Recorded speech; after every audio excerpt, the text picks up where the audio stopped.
مرحبا بكم أعزائنا المشاهدين.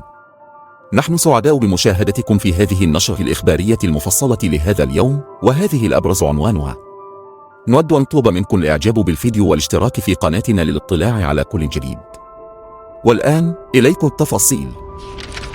أصيب المحلل الجزائري علي بن شيف بالانهيار والبكاء بسبب سلوك منتخب المغرب الذي فاز على منتخب نيجيريا وقام بالاحتفال مع الجماهير الجزائرية، ما أثار الجدل في الجزائر.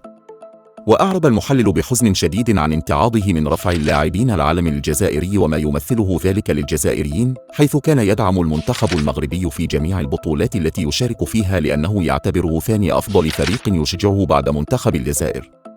تتشابه عاداتنا وتقاليدنا مع تلك الموجودة في المغرب الشقيق، وعلينا الاهتمام بما فعله لاعب منتخب المغرب برفع علم الجزائر.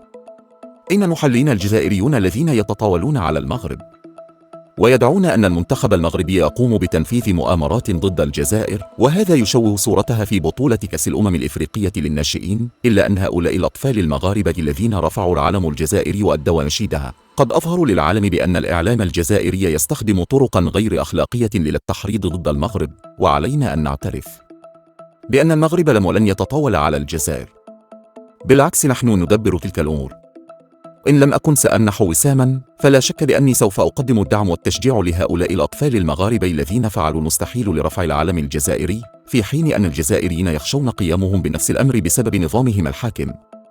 وبينما أشاهد المباريات التي يشارك فيها المنتخب المغربي، سأحرص على رفع العلم المغربي من المدرجات لدعم هؤلاء الأطفال، وأتمنى أن يصل هؤلاء الأطفال إلى كأس العالم، حيث لا يبدو المنتخب الجزائري قادرا على المنافسة في هذه المرحلة. وأتمنى تتويج المنتخب المغربي بلقب البطولة، وذلك لأنه يستحق.